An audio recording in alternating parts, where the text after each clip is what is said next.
अस्सलाम वालेकुम जी। एक और आग लगी हुई है और ये जो आग है ये वहीं से लगी है जिनका काम है लगाना, और वो है पाकिस्तान तहरीक इंसाफ वाले। वो ऐसी तीली लगाते हैं, ऐसी तीली लगाते हैं कि हर कोई हैरान और परेशान हो जाता है। इस दफ़ा जो तीली लगाई है ना, वो वही तीली है एक्स की टेंशन। जी हाँ, वही एक्स की जो टेंशन है ना, हाँ, आप उसको एक्सटेंशन कह लें, मैं तो यही कहूँगी एक्स की टेंशन।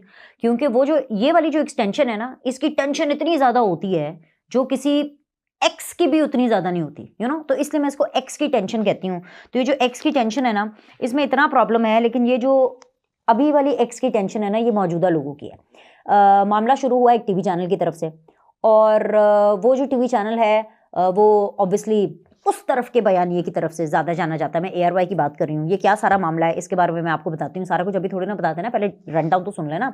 राना सनाउल्लाह साहब का जो मैंने खड़ाक है ना, वो मैंने आज देखा। राना सनाउल्लाह ने आज पूरी कहानी खोल दी। मतलब मुझे तो लग ही नहीं रहा था कि ये वो वाले राना सनाउल्लाह साहब नए नए बदले बदले वो वाले राना सनाउल्लाह साहब थे। बदले इन द सेंस, क्योंकि पिछले 16 महीने के अंदर मैंने उनको बड़ा एक सबमिसिव होकर के देखा है काम करते हुए। और सबमिशन से मेरा ये मतलब नहीं है कि जी वो बिल्कुल ही ठंडे हो गए थे और सब कुछ। No no, because Rana Sanaullah साहब का एक कैरेक्टर है, वो खुल करके बात करते हैं, दलेर हैं।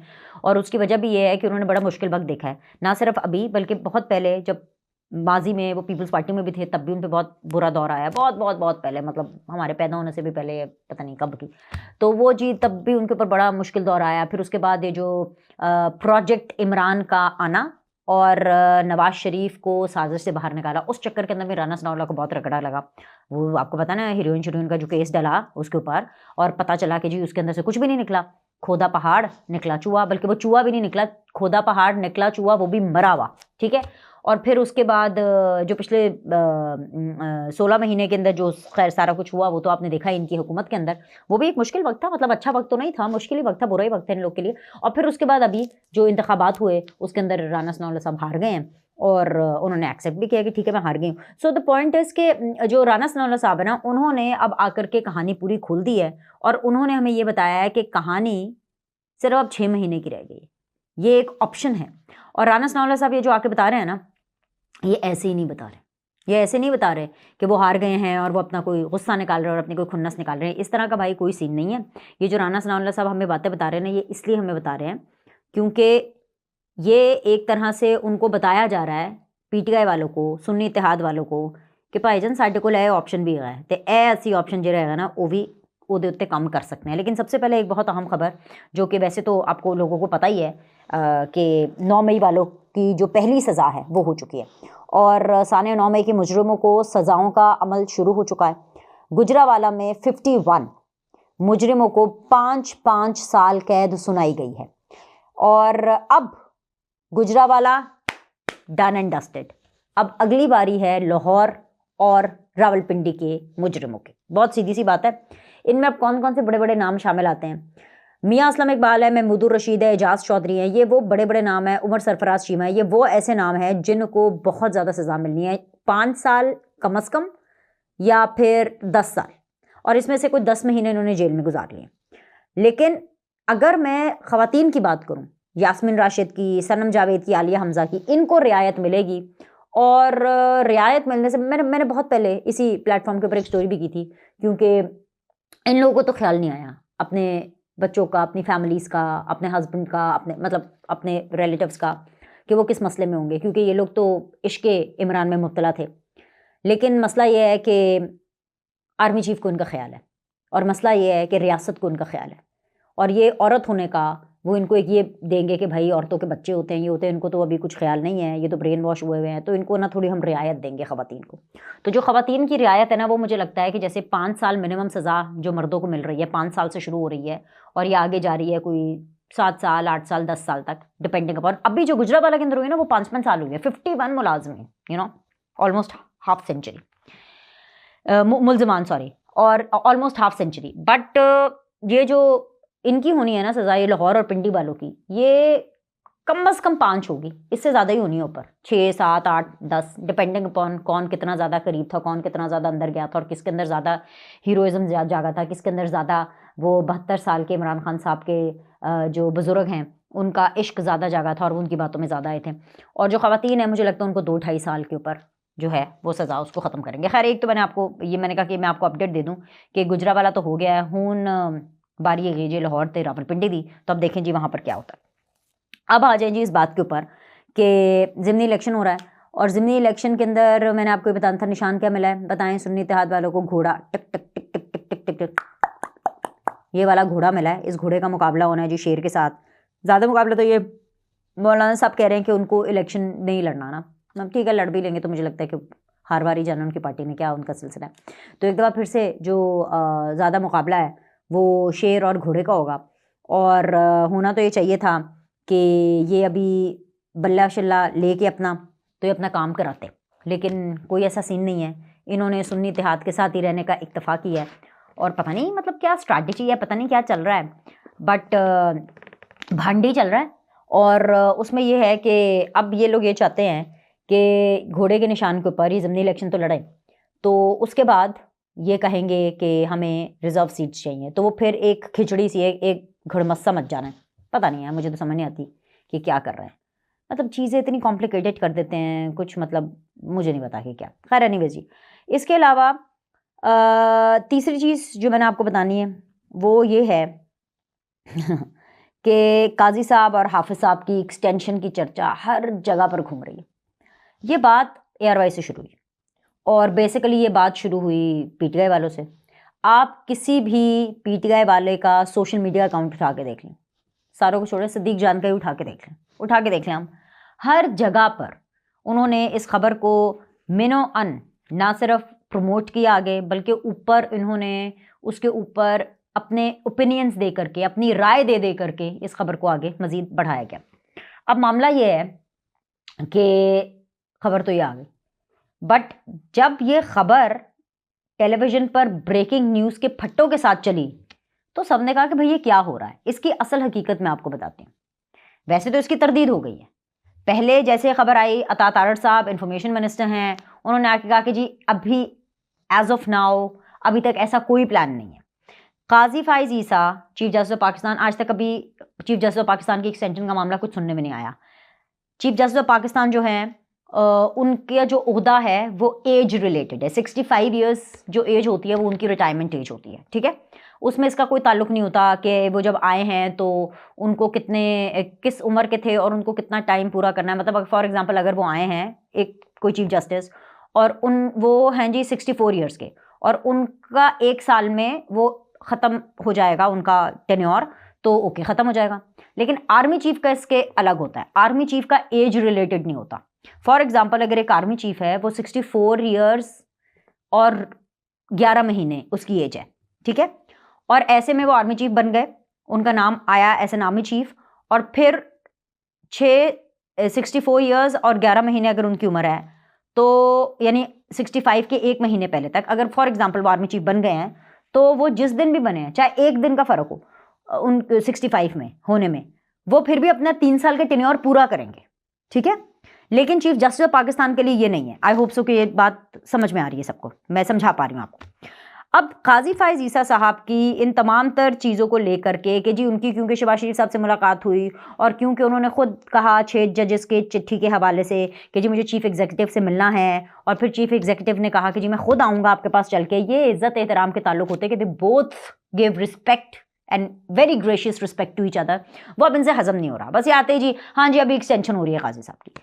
मुझे तो वैसे नहीं पता, क्योंकि अता तारड़ साहब ने उसी वक्त जब ये खबर वायरल हुई उन्होंने कहा कि भाई फिलहाल ऐसा कोई सीन नहीं है। इसको भी लेकर के बातें हुई कि जी अता तारड़ ने फिलहाल क्यों बोला, वो सीधी तरह बोलते हैं कि जी कोई चक्कर ही नहीं है, ठीक है। उसके बाद जो राना सनाउल्लाह साहब ने बोला, राना सनाउल्लाह साहब ने फिर वो बोला कि जो सब सुनना चाहते थे कि भाई कोई चक्कर नहीं है, तो ऐसा कोई चक्कर नहीं है जो राना सनाउल्लाह साहब कह रहे हैं। लेकिन अता तारड़ साहब क्योंकि हुकूमत में हैं, वो भी कह रहे हैं ऐसा कोई चक्कर नहीं। तो मामला हुआ कहाँ से शुरू? सबसे पहले तो मैं आपको बता दूं कि काजी साहब है, काजी साहब के बाद बनना है जी मंसूर अली शाह साहब ने। जहां तक हमें काजी साहब के बारे में पता है, जितना देखा, जितना समझा, जितना पढ़ा, जितना हम उनको देख रहे हैं, काजी साहब ना ये एक्सटेंशन लेंगे और ना ये मंसूर अली शाह साहब लेंगे। और मैं ये समझती हूँ कि मेरी अपनी पर्सनल ओपिनियन है कि हुकूमत को इस तरह की एक्सटेंशन देनी भी नहीं चाहिए, क्योंकि ये गलत काम होगा। अगर इस तरह की कोई कानून साजी होती है, अभी नहीं, फिलहाल नहीं, आगे चल के जो भी जो खिचड़ी पकाने की कोशिश कर रहे हैं ना, जो भी ये लुत्ती लगाने की कोशिश कर रहे हैं, तीलियां लगाने की कोशिश कर रहे हैं, ये नहीं होना चाहिए, क्योंकि गलत प्रेसिडेंट सेट होगा। और अगर गलत प्रेसिडेंट सेट होगा तो जितना हम काजी साहब को जानते हैं, उनके बाद आगे जाहिर सी बात है मंसूर अली शाह साहब का नाम है, ये जो सारे हैं बैक टू बैक एटलीस्ट ये जो कंसेक्यूटिव 2 चीफ जस्टिस हमें लाइन में नजर आ रहे हैं, ये भी एक्सटेंशन नहीं लेंगे, क्योंकि एक्सटेंशन का बड़ा मसला क्या है, बहुत से लोगों का हक मारा जाता है, ऊपर से नीचे तक बहुत से लोगों का जो प्रमोशन है वो मारा जाता है। It is not only the army chief और not only the chief justice Pakistan, मतलब चीफ जस्टिस का तो इससे पहले हमने देखा ही नहीं ना, लेकिन ये 6 जजेस के खत के लिए, क्योंकि काजी साहब ने आके उनकी गिचियां दबोची हैं, और खबरें ये हैं कि भाई इन्होंने अगर सबूत नहीं दिए, onus of proving the point कि हाँ जी इनको एजेंसियों ने थ्रेट किया, एजेंसियों ने इनको ब्लैकमेल किया, ये इन 6 जजेस को साबित करना है। अब काजी ने तो इथों फड़ना है इन्होंने, बल्कि फड़ लेता जे, तो अब उसका कुछ ना कुछ तो करना है। हाँ डील हो गई, एक्सटेंशन मिल रही है, मुलाकातें हो गई, ये हो गई। अब ये वो वाली बातें जो कि बंदयाल साहब, इमरान खान, जनरल फैज, जनरल बाजवा के साथ मिल करके वो वाले चीफ जस्टिस अपनी ठरक पूरा करना चाहते थे कि यार एक्सटेंशन मिल जाए और किसी तरह ये हो जाए, ये गुनाहगार जो काम था उनके हाथ हो जाता, वो नहीं हुआ। बंदयाल साहब भी एक्सपोज हुए, बाजवा साहब ने उनका साथ नहीं दिया लास्ट मोमेंट के ऊपर, और वो नहीं हो सका। तो मुझे नहीं लगता कि ये होना चाहिए, और अभी तक क्योंकि गवर्नमेंट भी कह रही है कि ऐसा नहीं होगा, तो मुझे लगता है कि ये नहीं होगा। लेकिन ये बात निकली कहाँ से? पार्लियामेंट के एक चैम्बर के अंदर कुछ पीपल्स पार्टी के कुछ सीनियर लोग आपस में बैठे हुए थे, और उन्होंने कुछ ऐसी बात की कि जी जो चीफ जस्टिस ऑफ पाकिस्तान है उनकी जो मुद्दत है ना वो भी 3 साल होनी चाहिए, या समथिंग कुछ इस तरह से होनी चाहिए। ये एक नॉर्मल डिस्कशन थी, और आपको पता है पार्लियामेंट के अंदर जो सहाफ़ी जाते हैं, हर चैनल के जाते हैं, जाहिर सी बात है, जो नेशनल असेंबली की बीट करते हैं, जो पार्लियामेंट की बीट करते हैं, उनको अंदर तक एक्सेस होता है, डिफरेंट चैम्बर्स में एक्सेस होता है। ये उड़ती उड़ती बात किसी ने सुन ली, सुन करके उन्होंने बाहर आके फट्टे मारने के लिए, सनसनी फैलाने के लिए करती है। हर चीज़ इतनी बड़ी खबर नहीं होती है। एंड नॉट टू फॉरगेट कि पीपल्स पार्टी राइट नाउ, जब मैं आपसे बात कर रही हूँ, वो इस वक्त हुकूमत का हिस्सा नहीं है, लेकिन वो बनने वाली है। ये भी मैं आपको बता दूँ, वो बनने वाली है।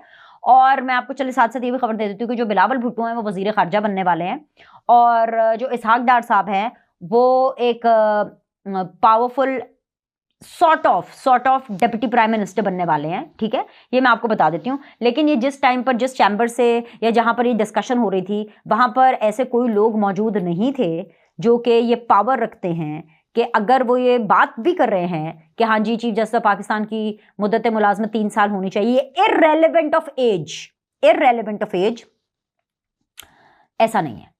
ठीक है, मैंने आपको उसकी रीज़न भी बता दी कि खबर कहाँ से आई, मैंने आपको ये रीज़न भी बता दी कि इसको क्यों उठाया जा रहा है, क्यों इसको चुका जा रहा है। साथ ही साथ अब जब काजी साहब की बारी आती है तो हाफिज साहब के साथ तो उन्होंने तो नत्थी करना ही है ना। तो फिर पूरे पीटीआई सोशल ब्रिगेड के ऊपर ये चल रहा है कि जो हाफिज साहब है ना उनको तो एक्सटेंशन देनी है चाचू ने, यानी शहबाज शरीफ साहब ने, और वो इसलिए देनी है क्योंकि अगर हाफिज साहब को उन्होंने एक्सटेंशन नहीं दी, यानी army chief general Asim Munir साहब को, तो भाई इनकी तो हुकूमत 2 हफ्ते नहीं चलेगी।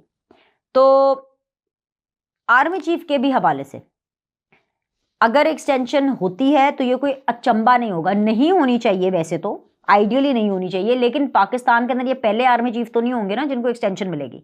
लेकिन जनरल आसिम मुनीर साहब के हवाले से ना, मेरा इनकी एक्सटेंशन के हवाले से मेरा ज़ाती पॉइंट ऑफ व्यू थोड़ा मुख्तलिफ है, क्योंकि ये वो आर्मी चीफ हैं जिनके खिलाफ साजिश हुई, और इस तरह की साजिश हुई कि इनको नहीं बनने देना, बाकी दुनिया के किसी दुनिया जहां के बंदे को बन देना। और ये भी एक अनोखी साजिश इस वजह से हुई क्योंकि जनरल आसिम मुनीर ने आर्मी चीफ बनने से पहले जो पिंकी और गोगी की जो करप्शन, ये जो बंटी बबली का जो गैंग है, इनकी जो करप्शनें पकड़ी थी, इनकी जो फाइलें तैयार की थी, उससे इमरान खान साहब को बहुत ज़्यादा प्रॉब्लम थी। तो ये इसलिए नहीं इनके खिलाफ ये कार्रवाई हुई और या बगावत करने की कोशिश की गई कि ए साढ़े नाल होए थे, ए उन्ना दे नाल, नो नो नो, वरना इससे पहले क्या होता है कि जी हाँ जी इस आर्मी चीफ के साथ हमारी बड़ी बन रही है तो इसी को अभी हम करते हैं, या फिर ऐसा होता है कि जी इस आर्मी चीफ से हमने ये काम कराना है, इसका भाई इसको नहीं बनने देना क्योंकि ये अपराइट है, इसको हमारी करप्शन का पता है, ये पूरा सीन था। और फिर आ करके कहानी के ऊपर से पर्दा उठाया राना सनाउल्लाह साहब ने। उन्होंने भी बहुत ही क्लियर ये बताया कि 22 नवंबर 2022 को जो रावलपिंडी का धरना हुआ वो असल में फ़ौज के खिलाफ था, क्योंकि जो धरना हुकूमत के खिलाफ होता है वो इस्लामाबाद में किया जाता है, और जो धरना रावलपिंडी में हो वो पिंडी वालों के खिलाफ, यानी कि जीएचक्यू के खिलाफ किया जाता है, एजेंसियों के खिलाफ किया जाता है, वो इस्टेब्लिशमेंट के खिलाफ किया जाता है, वो फौज के खिलाफ किया जाता है। और राना सनाउल्लाह साहब ने कहा कि भाई हमारे पास पूरे शवाहिद मौजूद हैं कि किस तरीके से इमरान खान ने जानते बूझते पूरी प्लानिंग के तहत फौज में बगावत डालने की कोशिश की, और उनके साथ जनरल फैज उस टाइम पर बिल्कुल साथ मौजूद थे। वो तो जनरल बाजवा ने उनका साथ नहीं दिया, क्योंकि जनरल बाजवा को लगा कि भाई ऐ ते बड़ा काम हो जा रहा है, तो ऐ असी साथ नहीं देना, तो उसकी वजह से फौज के अंदर बगावत नहीं हुई। हाँ, अभी ये खैर उन्होंने निकाले कि नहीं, मैं आपको बता रही हूँ कि एक फैन क्लब फौज के अंदर कुछ एक हिस्से से है, वो हर पॉलिटिकल पार्टी का होता है, हर पॉलिटिकल लीडर का होता है। इमरान खान साहब का कुछ ज्यादा है क्योंकि उसके अंदर हवा ज्यादा भरी गई थी, तो वो फैन क्लब निकलते निकलते भाई देखें, जो आपने हीरोइज्म, जो आपने माचोनेस, जो आपने हैंडसमनेस 15-20 साल 22 साल आपने इनकलकेट की है, फैलाई है, वो 22 दिनों के अंदर या 22 महीनों के अंदर तो नहीं जाएगी ना, आहिस्ता आहिस्ता आहिस्ता आहिस्ता करते जाएगी, राइट। तो मसला ये है कि वो फैन क्लब्स अपनी जगह पर, लेकिन बाजवा साहब ने उस टाइम पे ये रियलाइज कर लिया था कि जी ये तो बड़ा कोई बड़ा काम होने वाला है बकौल राना सनाउल्लाह साहब के, तो लिहाजा बाजवा साहब ने साथ नहीं दिया। तो इस वजह से फौज के अंदर जो बगावत, जो बाहर हमें नजर आती थी, जो फूट हमें बाहर नजर आती, वो नहीं पड़े।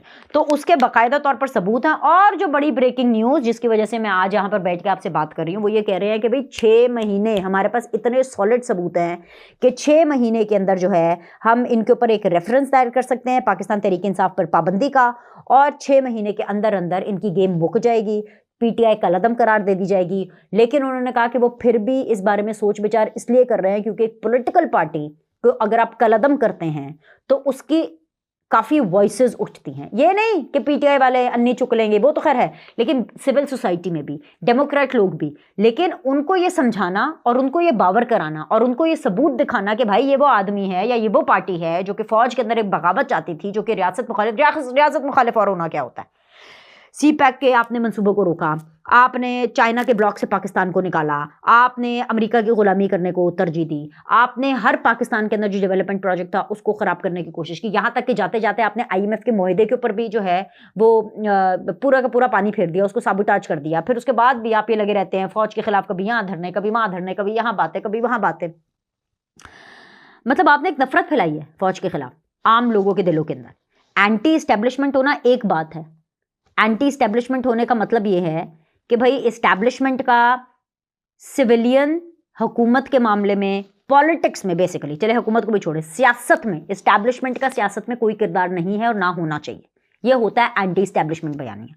ये कौन सा एंटी इस्टेब्लिशमेंट बयानिया कि भाई क्योंकि इस आर्मी चीफ ने मेरी हुकूमत नहीं बचाई, और क्योंकि इस आर्मी चीफ ने जब ये पंजाब में थे तो उन्होंने मेरी बेगम के और हमारे करप्शन चार्जेस निकाले और वसीम अकरम प्लस की जो करतूतें थी वो आवाम को बताई, और उसके बाद सारे सबूत मौजूद हैं, तो मैंने इसको आर्मी चीफ नहीं बनने देना। ये तो भाई डबल ट्रिपल साजिश है। एक तो आप मेरिट को रोक रहे हैं, जब ये फैसला हो गया कि जनरल आसिम मुनीर साहब बनेंगे, आपने एक बंदे के ऊपर रोक लगाई ना। आपको क्या लगता है कि क्या पाकिस्तान वालों ने मेरिट को नहीं देखा होगा? हर चीज़ सिफारिश और पर्ची पे ही चलती है, हर चीज़ इमरान खान साहब ने हर एक को अपने जैसे समझ लिया है कि हर कोई पर्ची पे बैसाखियों पर आएगा।